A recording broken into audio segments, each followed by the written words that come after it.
मनीष एक auto rickshaw चलाता था।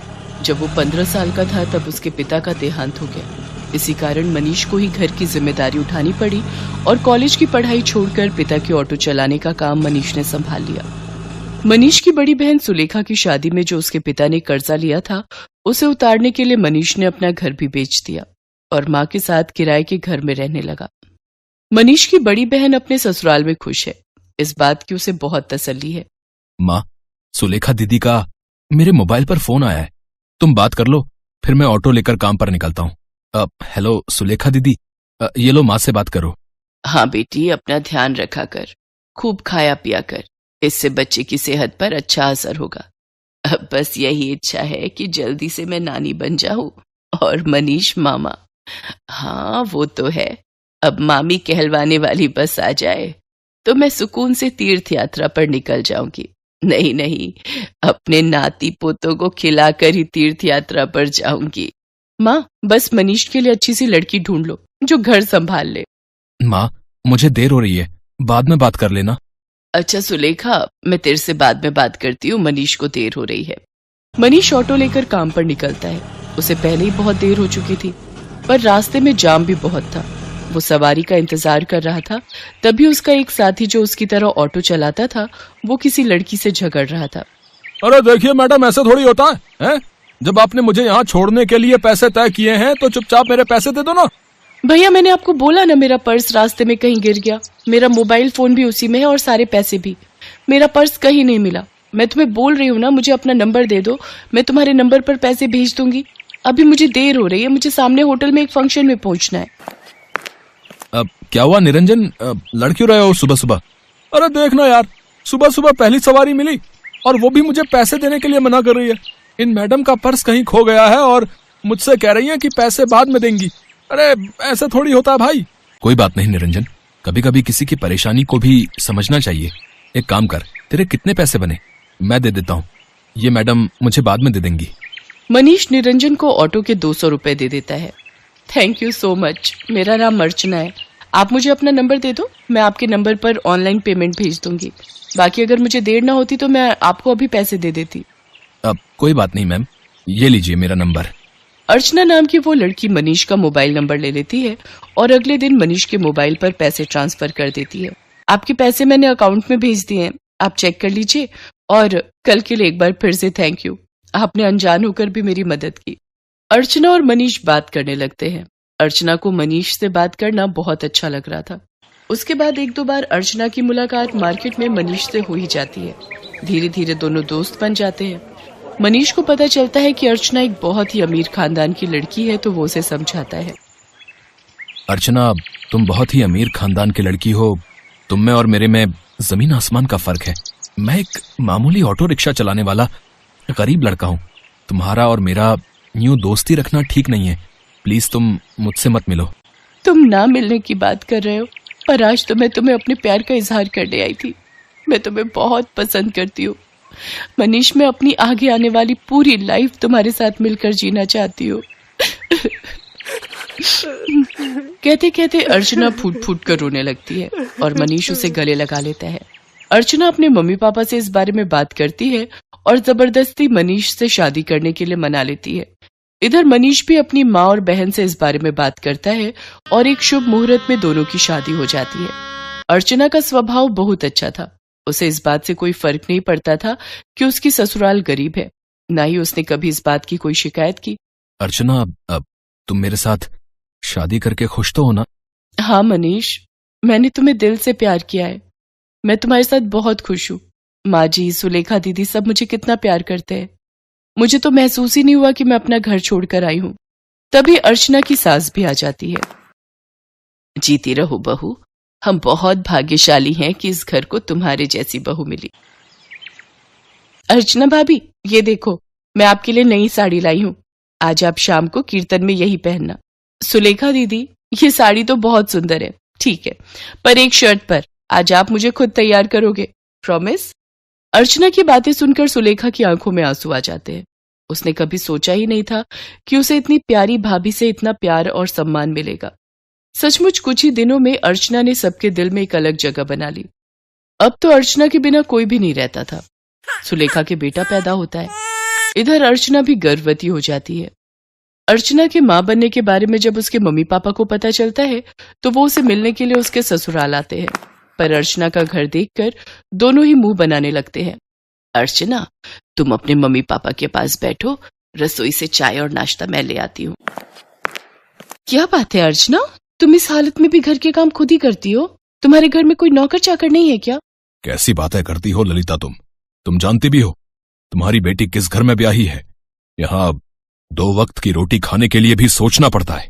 एक टाइम की सब्जी दूसरे टाइम खाते होंगे ये भला क्या नौकर चाकर रखेंगे? नहीं पापा, ऐसी कोई बात नहीं है। माँ जी और मनीष ने तो मुझे कई बार कहा है कि मैं घर में कोई काम वाली रख लूं, पर पूरा दिन मैं घर पर होती हूँ, मेरा भी मन नहीं लगता, और फिर मैं तो कुछ भी नहीं करती, सारा काम माँ जी ही करती है, मुझे उठने ही नहीं देती। ये लीजिए चाय। अर्चना, तुम्हें ये समोसे बहुत पसंद है ना? मैं ये भी हलवाई से खरीद लाई हूँ, अपने मम्मी पापा को भी दो। नहीं, मैं ऑयली फूड कम खाती हूँ। और अर्चना, तुम भी ये सब मत खाया करो, तुम्हें इस टाइम में जूस फ्रूट्स ये सब लेना चाहिए। बहन जी, आप तो समझदार हैं, ये समोसे वगैरह ये सब बहुत नुकसानदायक है। मम्मी, आप मेरी टेंशन मत लो, माँ जी मेरा पूरा ख्याल रखती है। वो मुझे समय पर जूस फ्रूट दूध दही सब्जियां और सब कुछ खाने के लिए देती है। तभी अर्चना की ननद सुलेखा भी आ जाती है। अर्चना भाभी, मैंने डॉक्टर से अपॉइंटमेंट ले लिया है, कल सुबह 11 बजे आपको मेरे साथ चलना है, तो आपका चेकअप हो जाएगा और बाकी जो इंजेक्शन वगैरह। सुलेखा, तुम्हारा कौन से हॉस्पिटल में बच्चा हुआ था जिस डॉक्टर के बारे में तुम बात कर रही हो? जी, वो बड़े बाजार में जो हॉस्पिटल है जहां डॉक्टर नेहा बैठती हैं, वो सस्ता बेकार सा हॉस्पिटल। अर्चना, तुम उस हॉस्पिटल में चेकअप के लिए जाओगी? तुम्हारा दिमाग तो ठीक है। अर्चना, तुम एक मामूली से हॉस्पिटल में चेकअप के लिए जाओगी? तुम चिंता मत करो, इन लोगों के पास अगर तुम्हारे इलाज के लिए पैसे नहीं है तो क्या हुआ, मैं तुम्हारे लिए इस शहर के सबसे बड़े नामी हॉस्पिटल में आज ही बात कर लेता हूं। और तुम अभी के अभी अपना सामान पैक करो और हमारे साथ चलो। किसके घर? आपके घर पापा? मैं अभी अपना घर छोड़कर कहीं नहीं जा सकती। मुझे डॉक्टर नेहा, जो कि एक बहुत बड़ी और समझदार डॉक्टर है, उन्होंने सुलेखा दीदी की नॉर्मल डिलीवरी की है। उन्होंने मुझे पूरा रेस्ट करने के लिए बोला है। और शायद आपने ठीक से सुना नहीं, मुझे कल सुलेखा दीदी के साथ डॉक्टर के पास जाना है। आप थोड़ी देर और बैठेंगे या जा रहे हैं? क्योंकि अभी ना मनीष आने वाले हैं। वो शहर में एक नया रेस्टोरेंट खुला है, वहां पर मेरी फेवरेट आइसक्रीम मिलती है, तो आज मेरा वो खाने का प्लान है, तो हम सब डिनर के लिए जाने वाले हैं। अर्चना का ऐसा कोई प्लान नहीं था, ये उसकी सास और सुलेखा जानते थे, पर अर्चना अपने मम्मी पापा को एहसास दिलाना चाहती थी कि उसके ससुराल वालों का और अपमान ना ही करे तो उनके लिए बेहतर है। अर्चना के मम्मी पापा लज्जित हो जाते हैं और कुछ देर बाद वहां से चले जाते हैं। अर्चना की सास और ननद दोनों की आंखों में खुशी के आंसू थे। अर्चना अपनी सास और ननद के गले से लग जाती है। ये कहानी है सुभद्रा की। सुभद्रा गांव में रहती है और उसका बेटा अखिल शहर में। वो वहां एक मल्टीनेशनल कंपनी में जॉब करता है। सुभद्रा का बेटा अखिल अचानक से शहर से उससे मिलने गांव आया था।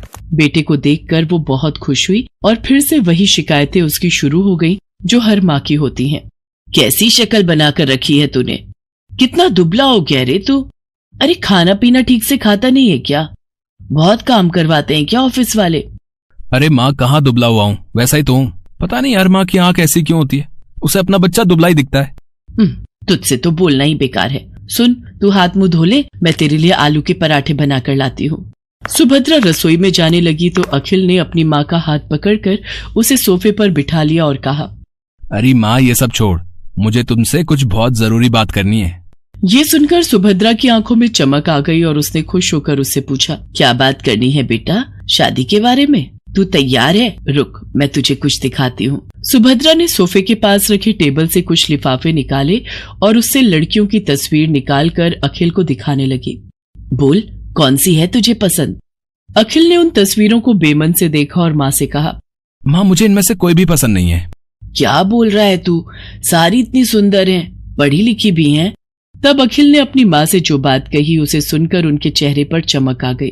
अरे सच, तूने लड़की पसंद कर ली है? अरे कौन है वो? क्या नाम है उसका? कहाँ की है? अरे माँ, एक साथ इतने सारे सवाल। ये कहकर अखिल ने अपना मोबाइल निकाला और उसकी गैलरी से आकांक्षा की तस्वीर निकाल कर दिखाई। उसे देखकर सुभद्रा बहुत खुश हुई। वाह, कितनी सुंदर है मेरी बहू। मैं बहुत खुश हूँ बेटा, बहुत खुश। अखिल और आकांक्षा की शादी हो गई।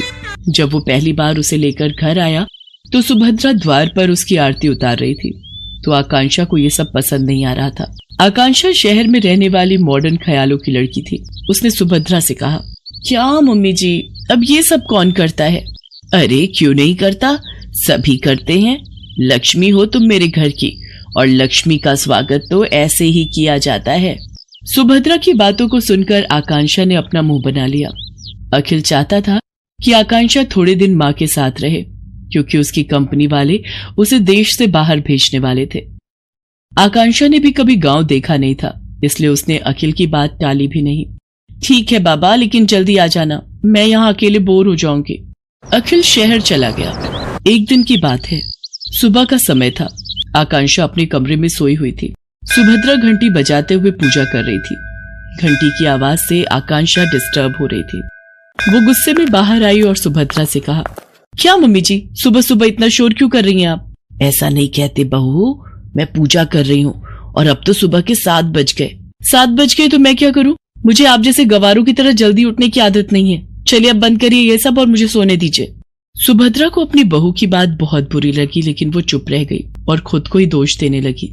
मेरी ही गलती है। अरे वो शहर की है, वहाँ लोग देर से सोते हैं, देर से जागते हैं। मुझे इस बात का ख्याल रखना चाहिए। आकांक्षा ज्यादातर समय या सोकर बिताती या अपने दोस्तों से बात करके। वो सुभद्रा की कोई मदद नहीं करती। एक दिन वो फोन पर बातें कर रही थी और सुभद्रा अपने बैल को चारा दे रही थी, तो अचानक उसका बैल जोर से रंभाने लगा। अरे क्या हो गया, क्यों गुस्सा कर रहे है तू? मैं आ तो गई खाना देने। हाँ ठीक है, मैंने आज थोड़ी देर कर दी। अरे क्या करती, मेरे घुटनों में जोरों का दर्द जो था, बूढ़ी हो गई हूं ना मैं। उधर फोन पर बातें करती आकांक्षा की दोस्त ने बैल के रंभाने की आवाज सुनी तो उसने कहा, अरे क्या बात है आकांक्षा, तबेले में है क्या तू? ये पीछे से कैसी आवाज आ रही है? अरे गांव है ना ये, यहाँ तो गाय भैंस की आवाज आएगी ना, कोई डीजे तो बजेगा नहीं। अच्छा सुन, मैं तुझसे थोड़ी देर में बात करती हूँ। आकांक्षा ने फोन काटा और सीधे सुभद्रा के पास पहुंची। क्या मम्मी जी, आप लोगों को जरा भी तमीज नहीं है क्या? अरे मैं फोन पर बातें कर रही हूँ और आपका ये बैल शोर कर रहा है। अरे मेरी बेइज्जती होती है दोस्तों के सामने, आपको बड़ा मजा आता है ना मुझे तंग करने में। ये तुम कैसी बातें कर रही हो बहू, मैं भला तुम्हें क्यों तंग करूंगी? और जहां तक बात रही इसके रंभाने की, तो इसे भूख लगी थी। अब ये बेचारा हमारी तरह खाना तो मांग नहीं सकता, जानवर है ना। ये जानवर है, आप तो नहीं। कान खोलकर सुन लीजिए, जब मैं अपने दोस्तों से बात करूं तो इसे बाहर ले जाइए, नहीं तो मैं ये घर छोड़कर चली जाऊंगी। अरे नरक बना दिया है मेरा जीवन आप लोगों ने। सुप्रिया फिर से खामोश रह गई। एक दिन जब वो गोबर से घर का आंगन लीप रही थी तो आकांक्षा फिर से नाक बंद करके तमतमाती हुई बाहर आई और गुस्से में सुप्रिया से कहा, क्या है मम्मी जी, ये क्या है? पूरे घर में आपने बदबू फैला दी है। बहू गोबर है ये, पता है कितना पवित्र होता है, घर में कीटाणुओं को प्रवेश नहीं करने देता ये। अरे क्यों मेरे पीछे पड़ी हैं आप? नहीं चाहिए मुझे अपने घर में गोबर वोबर, जब मैं चली जाऊंगी तो करते रहना ये सब। बिल्कुल गवारों के बीच में छोड़कर गया ये अखिल। कंपनी वालों ने 2 महीने की ट्रेनिंग और बढ़ा दी उसकी। 2 महीने इस गांव को और झेलना पड़ेगा मुझे। सुप्रिया आकांक्षा की किसी बात का बुरा नहीं मानती, वो उसे बहुत प्यार करती थी। एक दिन की बात है, सुप्रिया ने आकांक्षा से कहा, बहू आज कुछ लोग तुम्हें देखने के लिए आ रहे हैं। वो क्या है ना कि ये लोग शादी में नहीं आ पाए थे। मुझे देखने? अरे मैं क्या कोई नुमाइश की चीज हूँ जो मुझे देखने आ रहे हैं? सुनिए, उन लोगों को मना कर दीजिए, मुझे किसी से नहीं मिलना। आकांक्षा बार बार सुप्रिया का अपमान करती और बार बार उसे जली कटी सुनाती, लेकिन सुप्रिया अपनी बहू को कुछ नहीं कहती। उसे हमेशा यही लगता कि बहू शहर की है, वहां के तौर तरीके अलग होते हैं, उसे वो बदल नहीं सकती। एक बार की बात है, सुप्रिया कुछ दिनों से बहुत बीमार थी। उसका बुखार उतरने का नाम ही नहीं ले रहा था, लेकिन आकांक्षा को इन सब बातों से कोई फर्क नहीं पड़ता था। एक दिन आकांक्षा छत की बाउंड्री के पास खड़ी होकर अपने दोस्तों से बातें करते हुए और अपनी सास की शिकायत करके अभी फोन रखा ही था कि तभी न जाने कैसे उसका पैर फिसल गया और वो छत से नीचे गिर पड़ी। आह! आकांक्षा की आवाज सुनकर सुप्रिया भागी भागी बाहर आई। उसने देखा कि आकांक्षा जमीन पर गिरी तड़प रही है। बहू बहू, अरे ये कैसे हो गया? आकांक्षा लहूलुहान हो गई थी। गांव में अस्पताल 4 किलोमीटर दूर था। सुप्रिया को समझ नहीं आ रहा था कि वो क्या करे। तभी उसे अपने बैल के रंभाने की आवाज आई। सुप्रिया ने अपने बैलों को तुरंत बैलगाड़ी में जोड़ा और अपनी बहू को उसमें डाला और खुद ही बैलगाड़ी चलाकर अस्पताल की ओर जाने लगी। जल्दी चल और जल्दी चल, मेरी बहू को जल्दी से अस्पताल पहुंचाना है। दोनों बैल पूरी तेज गति से भागने लगे। कुछ देर बाद ही वे सभी अस्पताल पहुंच गए। आकांक्षा की गंभीर हालत देखकर डॉक्टर ने उसे तुरंत एडमिट कर दिया और उसका इलाज शुरू कर दिया। कुछ देर बाद डॉक्टर ऑपरेशन थिएटर से बाहर आए। अब आपकी बहू की हालत में सुधार है। अगर आपने उसे लाने में जरा भी देर की होती तो कुछ भी हो सकता था। जब तक आकांक्षा अस्पताल में रही, सुप्रिया न रात को सोती न दिन को। वो सारा समय उसके सिरहाने बैठी रही, उसकी किसी भी जरूरत को तुरंत पूरा करती। आकांक्षा को पता लग गया था कि सुप्रिया किन परिस्थितियों में और कैसे उसे अस्पताल लेकर आई थी। उसे अपनी हर पुरानी बात आज याद आ रही थी और उसे पश्चाताप हो रहा था। माँ जी, मुझे माफ कर दीजिए। मैंने आपके साथ कितना बुरा किया, क्या नहीं कहा आपको, लेकिन आपने मेरी जान बचाने के लिए क्या कुछ नहीं किया। मेरी गलतियों के लिए माफ कर दीजिए। अरे कोई गलती नहीं की तूने, तू ठीक हो गई बहू, बस मेरे लिए यही सबसे बड़ी बात है। तभी आकांक्षा को बैल के रंभाने की आवाज आई। वो उस आवाज को सुनी रही थी। तभी, पता है तू यहाँ बीमार है तो मेरे दोनों बैलों ने भी खाना पीना छोड़ दिया है। वो अस्पताल के बाहर ही खड़े रहते हैं। सच कहूँ तो वो ना होते तो पता नहीं मैं तुम्हें कैसे अस्पताल लेकर आती। सुप्रिया की बातों को सुनकर आकांक्षा की आंखों से झरझर कर आंसू निकलने लगे। वो बाहर निकली और बैलों को गले लगाकर उनसे भी माफी मांगी। आकांक्षा बदल गई थी। उसे गांव अच्छा लगने लगा था और सुप्रिया में तो उसकी जान बसने लगी थी।